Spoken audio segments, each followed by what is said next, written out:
See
Sabata rakanaka sangano raMwari.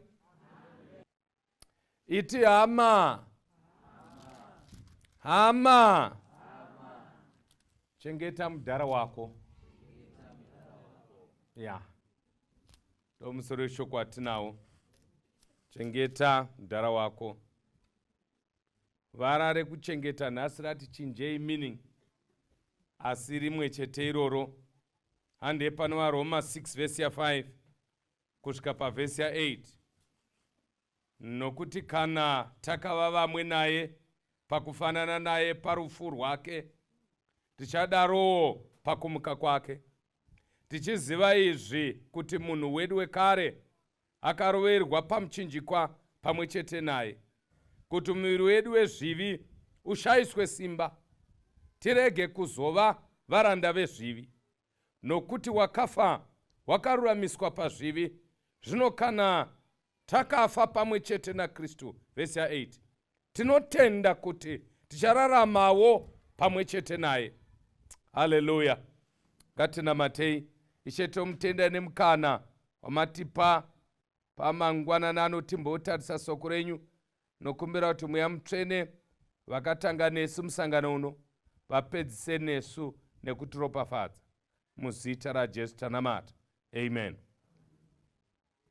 Now, kwedu kumusha, kana munhu achinge afa ashaya, anogona kunzi ari kuinda kunovigwa. Ishona yakanaka iyoyo kwedu kumusha. Kana kuti ari kuinda kunokotswa kana kunochengetedzwa. Saka kana vanhu vakati mamuchengeta vachibva kunhamo, tinoziva kuti mamuviga. Hameno kuno kana vara richishanda.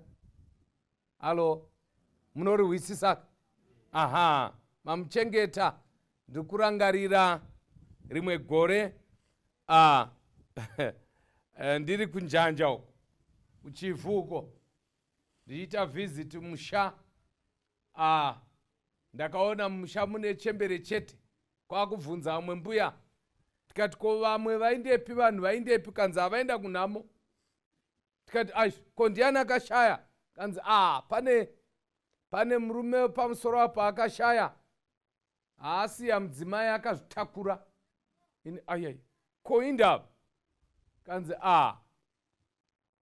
ko muchiti kuzvitakura here? Tikati koindava? Kanzi akazvimba dumbu mukadzi wacho. Kati kuzvimba dumbu? Kanzi tichiri kutaura setapedza tikaona vanhu vakutodzoka kunhamo. Kanzi nambuya mamuchengeta? Kanzi atamuchengeta. Kanzi maisa matanda? Kai taisa matanda. Kanzi manyatsa kuona achidzika? Kanzi hongu. Ini ndikashamisika kuti kombuya vari kuita sei, vandasonda kutamba nerufu. Kanzi kweye mudzimai wacho achakazvitakura? Kanzi haakazvitakura. Mbuya vakatiignora. Kanzi kwataura ndiani? Kanzi ndisabhuku atenda vanhu vachera. Kanzi agona. Ndobva ndazoti ko zvaita sei mbuya? Kanzi mbudzi dzedu dzazorora. Iye mudzimai kuzvimba dumbu kuba mbudzi vachidla nemurume wake. Saka murume ndiye akazofa. Saka vaibva kunomuchengeta. Saka kana chiti chengeta mudhara, hatirei kumupa shuga, tiri kuti muvige. Bheri mudhara wako. Muvige mudhara wako. Inda unomucherera pasi mudhara yei. Haikuna kugara nemunhu afa. Muno muZimbabwe ukaonekwa nemunhu mutumbumba asingavigwi, imhosva. Munhu ngaavigwe. Halo, kana afa ngaavigwe. Imhosva zvakare kuviga munhu mupenyu muno muZimbabwe, maybe kwese kwese. Saka kana chiti chengeta mudhara wako, tiri kuti muvige. Bury that corpse. hakuna kugara nemunhu akafa asingavigwe, unless asina kufa. Kana angofa muvhu. Halo, makudla aivepo umwe munhu airamba kufa, kastori kandakaudziwa. Airwara akangodai vanhu voti afa, pavanongoda kuti vanochema kudai, pepenamuka vochi dakara vakazota uyu hatichadaidziri kuti akafa, tombomira. Kusvika umwe musi paakafa, vanhu vanga varedi, because pane pamwe bhokisi, bhokisi ranga ratengwa, guva ratocherwa, vachida kuti vanoda kana pepeni, wamuka. Ndokubva musi waakangofa, ndokubva akanga aripo akati, uyai isai mubhokisi, kwakuisa mubhokisi, ndobva straight kuguva, kaidzikisai kanzi vhu, unzai vhu. Pavakawa mubhokisi moroho kanzi vhu. Chikonzero vanga vati, watinetsa, takuda kuramba tichingoviga. Afa ngavigwe. Haleluya. Musachengete chitunha.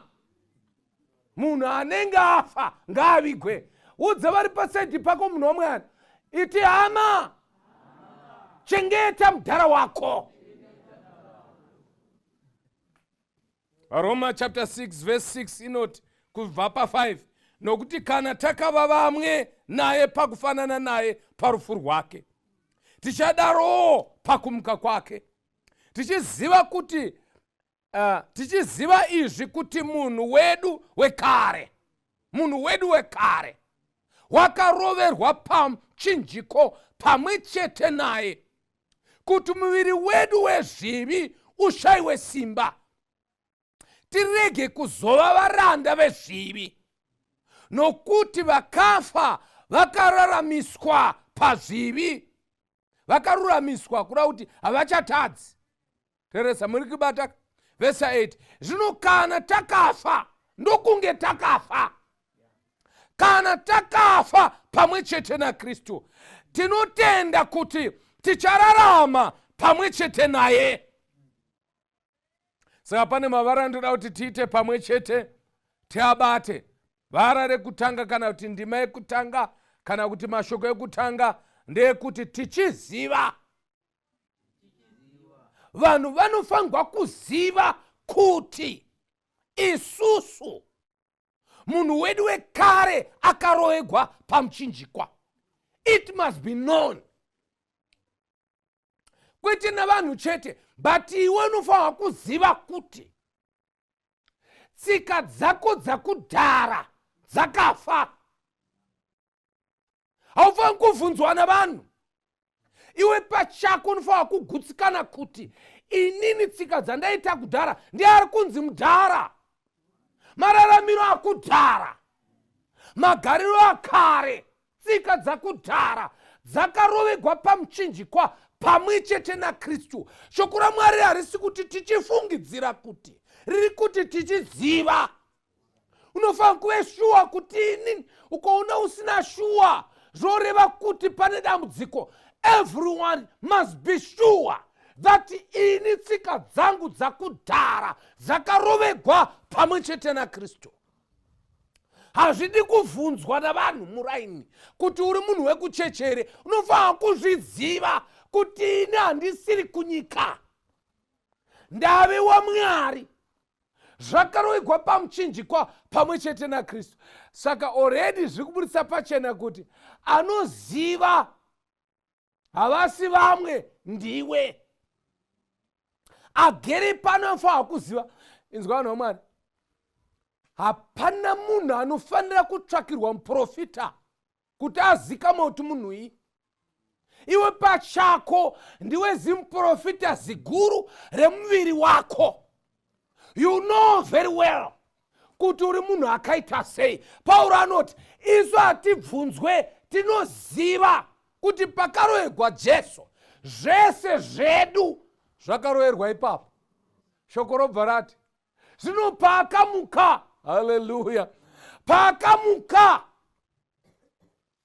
nesiwo takamuka pamwe chete naye, tave nemuviri mutsva.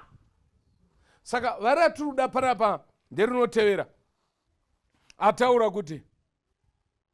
kuti muviri wezvivi ushayiswe simba, kuti tirege kuzova varanda vezvivi. Kana tikataura pamusoro pevaranda hatingawawisisi, nokuti varanda vava shoma mazuva ano. Varanda vakushandurwa vakunzi vashandi. Varanda havasi vashandi ba. Varanda vainzi varanda. Akanga asina marights ake, haana right. Muranda haana right even yemarriage. Anopiwa mvumo namaster wake kuti aroore. And then kana achinge aroora, ari kuroora ari muranda. Saka varanda vavaviri. Mukadzi akaroorwa atova muranda. Vanonoberekwa varanda. Plus haarambi mukadzi wake zvisina mvumo yamaster. Anotoudziwa kuti chimuramba. Kana master wasina kubvuma, haamurambi. Haapfeki hembe dzaanoda. Anopfeka dzinodiwa namaster. Inzwai vanhu vaMwari. Kataura pamusoro peslavika, muri kurangarira here makore apfuurayo? Kuna vanoverenga nhoroondo yedu, vadhara vedu vari panapa, munogona kuve makazvinzwa zvakaitiwa vana sekuru venyu imimi, vachitorwa vachiindwa navo mhiri kumakungwa. And you remember that? Vachiindwa navo vachinotengeswa. Vaindwa navo vonosvitswa kumhiri uko, vonotengeswa vachiinda mudzimba dzavanhu. Kwete kunoshanda sevashandi asi sevaranda. Vamwe vachinoitiwa vachinonzi vabike zvikafu mumakambani. Vamwe vachiinda kumigodhi. Vamwe vachiinda kunosevenza muminda yemazambiringa vari varanda pasina muhoro. Vaiti vasvika ikoko, Teresa ndopadapa, handidi kuti vakashandiswa, but chandofarira ndechekuti vaisvikako vochinjwa mazita. Vamuri kuona vari kunzi vana Drogba nana Pogba, vakomana vechitema vari kunze ndevekuno. Asi vasvikako ndovanonosvika voshandurwa mazita, vopiwa mazita eko. Why? Vave pasi patenzi wavo. Nyange vane shungu dzekudzoka kuAfrica, madzokero hapachina. Halo? Nyange vaida kunzvenga, vanonzvenga vachiinda nei, vanoyambuka nenyanza, vakananga kuno kuchinyutse, hakuchaindiki. Variko ikokoko, vatovazvidza zveko, votoita dzimuri variko. Pfungwa yandiri kuda panapa ndeyekuti kana uri muranda unoita zvatenzi wako, hauiti zvaunoda. Saka Pauro ari kuti munhu wedu wakare akaroverwa pamuchinjikwa pamwe chete naKristu. Naizvozvo hatichawanikwi futi tiri kumunhu wedu iyeye, nokuti akatofa akavigwa. Panokosha ipapa. Saka hatisisiri varanda vezvivi. In other words, hatichatongwi nezvivi zvataitongwa muno muZimbabwe nevapambe pfumi vari muno. Taisaita zvatinoda. Vaifamba muHarare vaiudza kuti street yekutanga First Street hamufambimo, munyika menyu hamufambimo. Vakanga varipo mozviwisisa izvozvo. Waiti ukaonekwa kuti zvitocha ikoko, unorobwa ukaiswa mujere, uri kufambirei kwamusingafambi. Nematoireti anga achinza mupindi, matoireti avo ndokuve pasi kwemunhu. Asi kana ndisikadi kukunyepera izvozvi nchibva kunoku, ndinopfuura nemuFirst Street. Inzwai vanhu vaMwari. Totofamba izvozvi muri kutengesiwa airtime muna First. Tiri kutsikamo. Vakomana varipotora kuti muri kuda raini rebhadheri kana net1 vari muFirst. Why? Hatisisiri varanda vapambe pfumi. Nokuti takasununguka 1980, hatisiriko, tave kumwe. Munhu wedu wakudhara akarovegwa pari 1980. Achararami kunyika yavakanga vachitiraramisa. Tave pasi pekuzvitonga. Saka kana Bhaibheri richiti izvo, takanga, it is the past. Hatisiri ikoko. Nditaure nemunhu waMwari. Zvikutoreva kuti pamakandiona ndiri chidhakwa, ndakanga ndiri pasi pedoro. Asi pakauya Jesu akaroegwa pamuchinjikwa, kudhakwa kwakafa naye pamuchinjikwa. Saka hamuchandiwani ikoko, kwete kuti handidi kuwani kwako, asi chaidhakwa chakafa. Naini muri kuwashona here mimi? In other words, vanhu vari kufa musafunga kuti vanda kufa. By the way, chichoita kuti munhu afe, sei mimi muchitla kufa semakambofa? Hamuziva kuti munhu wese anotla kufa? Ingati akambokutesta kufa. Hapana munhu akambokufa kuti atle kufa, but anongofungira kuti kana uchinge wafa pane zvakati zvinoitika. Mukuzvibata. In other words, kana munhu achinzi afa, shona imwe inonzi ashaya. Ashaya. Kureva kuti pane chaanga anacho chaasisina. Ashayiwa simba rekufema. The power to inhale and exhale. Ndoro asisina. In other words, pari kutaurwa kuti nyange mune mutumbi, nyange mukauchengeta, hapachina munhu. Nyange mukapfekedza sutu, hapachina munhu. Motosimudza, mukasaenda kumusika kwanga achinda, hapana anoatengesa madomasi. Why? Akafa. Asi kachiri kushamisa hechi kuno kunyinyudze. Pane vanhu vakafa gore rapera, but vachiri kurarama. Vari kutobereka nevana. Anonzi ma spiritual husbands. Nhasi masikati anaya, toda kuti tese tinde kumariro. Halo? Tuinda kumariro nhasi? Satesvika kumariro. Toda kumbopindura mibvunzo mitatu chete, then rusando guzhinji nhasi. Body viewing. Halo? Maridzo eparufu hairebi. Nhasi maita mhanza munhu waMwari kuti muri kunzwa maridzo eparufu gwenyu musati mavigwa. Nguva zhinji panoparidzwa muri mubhokisi. Nhasi uno iri kuparidzwa muripo muchinzwa. Tapedza kuparidza tokuvigai. Tiri kuinda kumakuva nhasi masikati. Pane vanofanirwa kuvigwa. Taneta kugara nezvitunha. Tanzwa nekunhuhwirwa. Let's bury these corpses together. Ngativige mutumbi uyu zvakwana. Hatingagari nechitunha for such a long time. Hazvibatsiri kuti ungati une munhu iwe une chitunha, kubereka vana nechitunha, kuinda kumunda nechitunha, kuimba mukwaya nechitunha. It's not fair. Let us bury the corpse together. Ngativige mutumbi uyu zvakwana. Hatingagari takadaro. Tiri kuenda kumariro manje manje. Pane mibvunzo miviri mitatu yandichakubvunzai sati taviga munhu.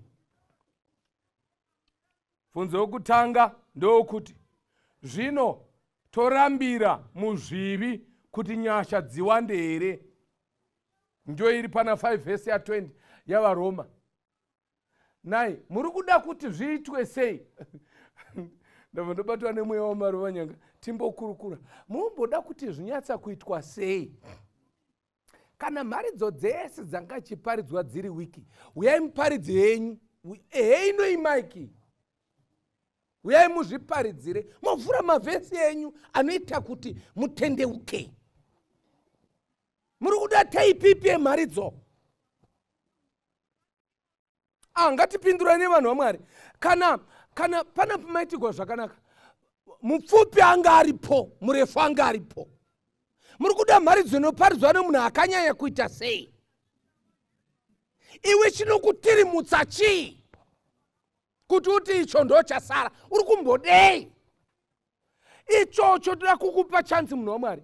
Uya kuno pane maiki. Wovhura vhesi yako inokubata moyo. wotendeuka. We cannot continue tine zvitunha mukati mekereke. We must bury the dead. Ngativigei. Moda kuti nyasha dzaMwari dzirambe dzakangotandabara. Hamudi kutendeuka. 2 verse 37 yamabasa wapostora. Peter akati aparidza shoko raMwari rinoti vakabayiwa pamoyo. Peter anamboita rukoko. Tisu mani tiri kukoni wa maruva nyanga nemufana wangu pana paraisi. It's not right. Tisu takajaidza vanhu kupota chinyeketedza vanhu kuti vatendeuke sekunge tinofa kana ivo vafa. Hatibudirane pachena. Kana imaenda kugehena musafunga kuti chaperekedzana. Mwene umwe ngaaone zvekuita. Peter akagara pasi. Vakatozoenda kwaari vakati, nai Peter, toita sei? Kanzi zvadiri, kaita bayiwa neshoko. Peter akati, tendeukai, repent. Munoziva zvaureva repentance? Repentance ine madefinition matatu. Reganitaure nemi. Ndautopedza. Maridzo dzakareba makadzi wabhata munambotendeuka. Ndakuita fupi. Zvekureba kwemharidzo izvo zvazvimwe. Zvadzakamborohwa madamba refu mukagodini. Iyo yetokwane. Vharai mabhuku enyu hapachina vhesi yandichaverenga. Dzakakwana vhiki dha nemavhesi. Takaenda kuna Joero takasvika. Kuna Zakaria tatiriko. Exoda takasvika. Even wazvakazarugwa tikarova. Nhasi kuno tatiri pana vaRoma apa. Hapana nyange tikavhura Esther. Nazvinei pavhurwa. Kana Mwari vasiri kutaura newe, chero tikaimbei, vava vachiimba pana. Vana vabva pano kuseni kuno. Iyo zvori chinovira pari kubatiwa futi Vespers. Preaching is enough. Kare nyaya yekutendeuka. Actually ndasingatombodi kuparidza nhasi. Ndaida kungoti wanda kutendeuka uye mberi. Because kuparidza kwanyanya. Vanhu vanyanya kuwa maridzo dzakadzika. Ndozvoita kuti wasa plus vanhu vemuZimbabwe vakanyanya kushinga maningi. Nyori Zimbabwe ga Africa ndandiriko kuMalawi. Munhu haatsuguduki.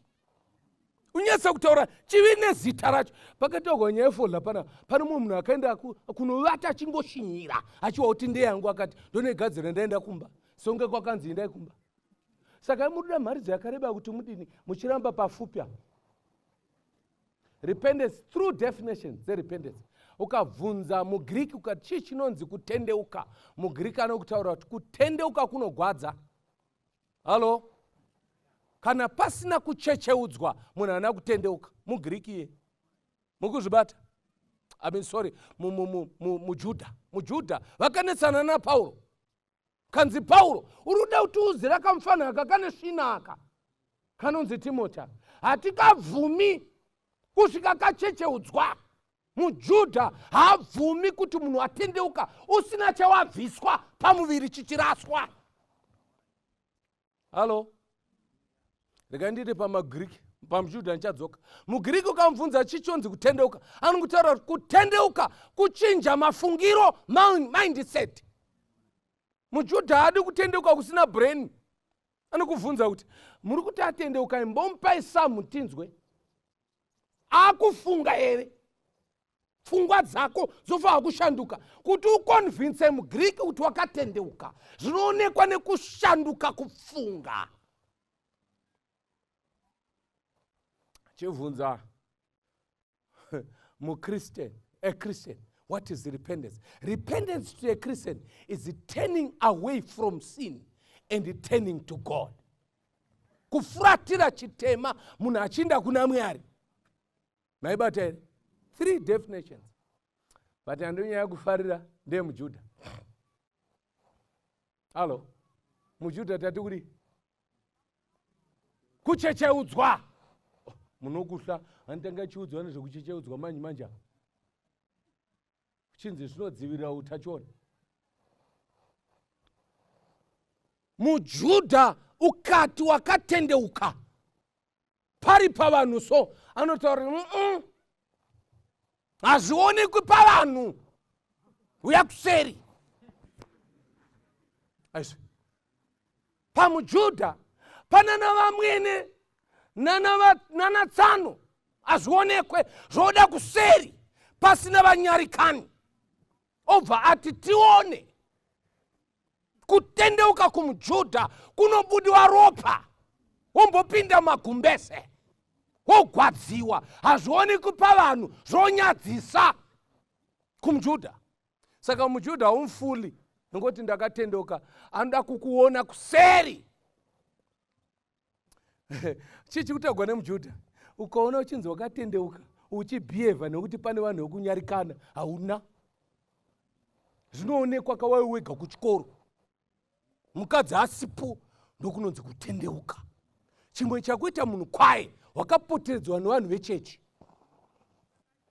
Kana vasisipo wave wega kuGermany, pasina vabereki vanoziva kuti mwana akatendeuka, pasina nokutarira kuseri, ndokunoonekwa kutendeuka. Zvina basa mwoyo wako chete. muJudha anoti kana pasina chimwe chabviswa pauri hauna kutendeuka. Pane zvimwe zvoda kuraswa, wosara iwe uchipindwa nemhepo. Haleluya. It must be painful. Mwafunga kuti kutendeuka kuri nyore? Kunogwadza. Kusiya doro nokusiya mashavi kunogwadza. Kupisa tsvimbo yemusha kunogwadza, but wasununguka. In other words, muJudha anoti kana asina mbogwadziwa haana kutendeuka. Mamuchifunga here kuti vanhu vaMwari zvingaitika kunopinda mudenga nyore nyore tisina zvimwe zvatarasa?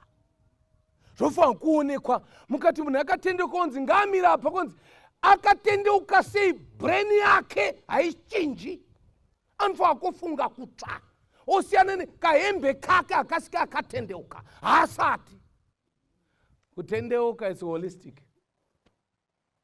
Saka nyaya yedu yatinayo pana usati aenda kure ndeyekuti ngativigei munhu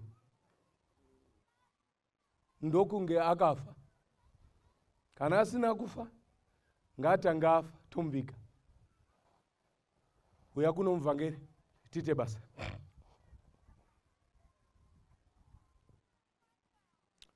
Come, tora tunhu twako kuseri. Uya, tora tunhu twako kuseri, tipinde pabasa. Taakusvika pakudzikisa mutumbi. Zvino izvi mutumbi uri kudzika ndewako. Teresa ndiwo unofanirwa kuviga tsika yakudhara yawanga wakajairira kugara nayo. Tsvaka chipepa. It's high time, vanhu vaMwari. Hatingarambi tichigara netsika dzakare isu tava vanhu vaMwari. Tichipedza rusando kunoku, umwe neumwe anofanira kudzokera kumba achiti zviya ndakafutsira. Kana taviga munhu hatindi kumba nezvake, tozvisiya zvese.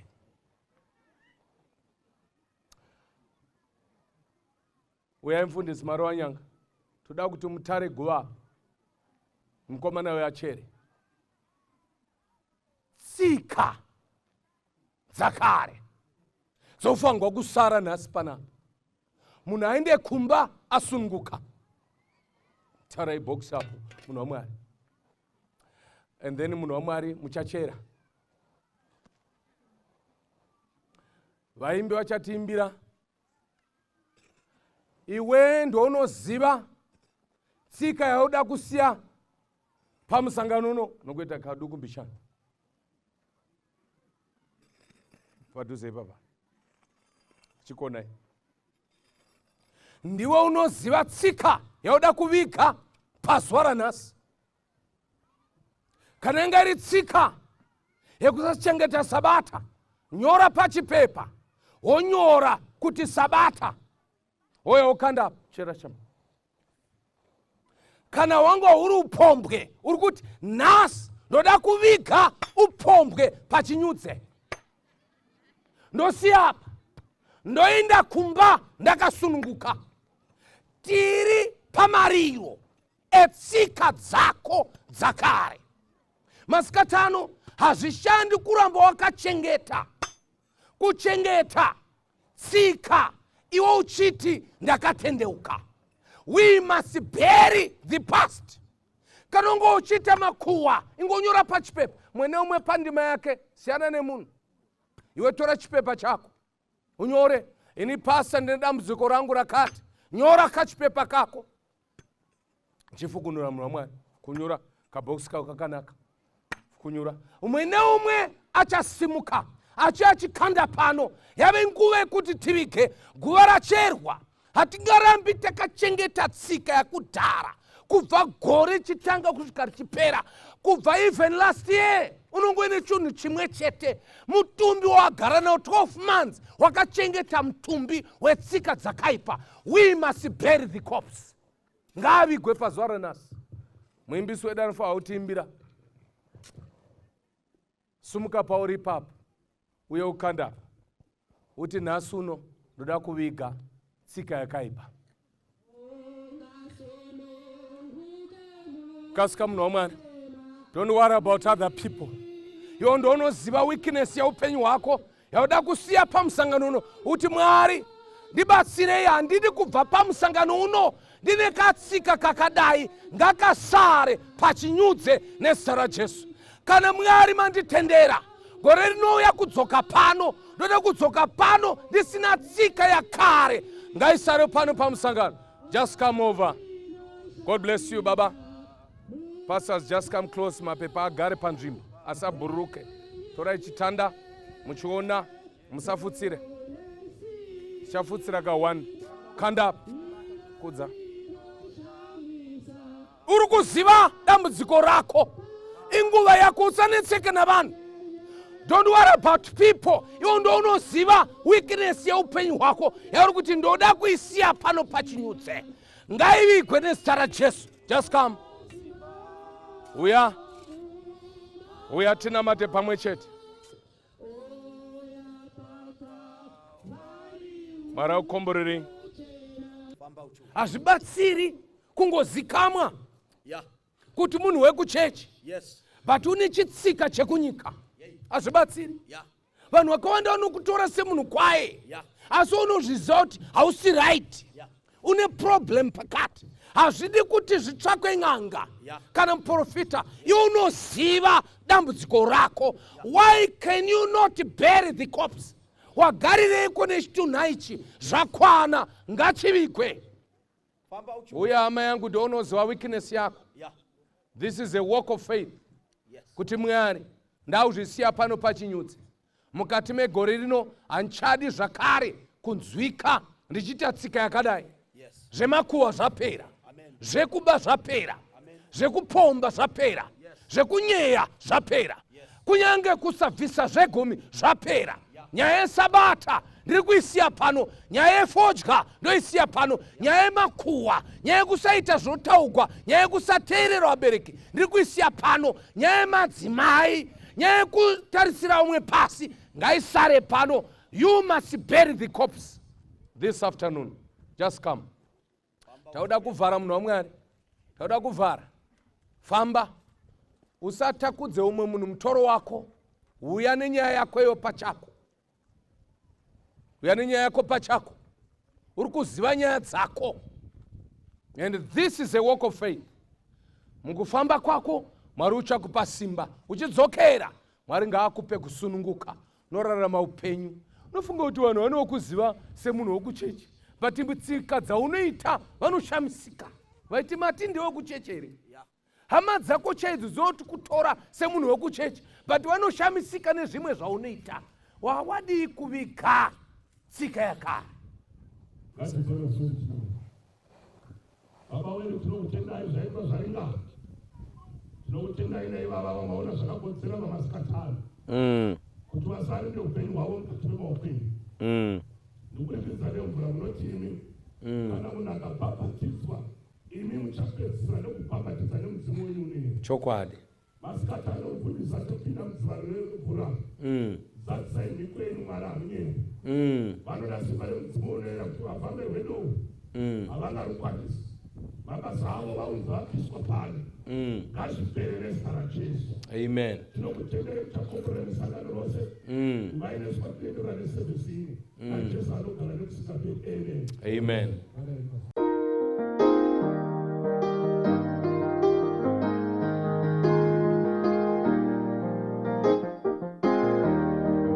Dinoda chimwe chochiro. Kuna tenzi anondipa kana nemvura nemoto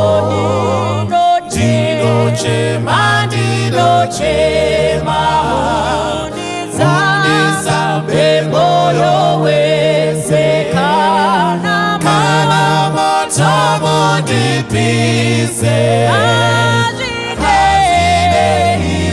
zvitema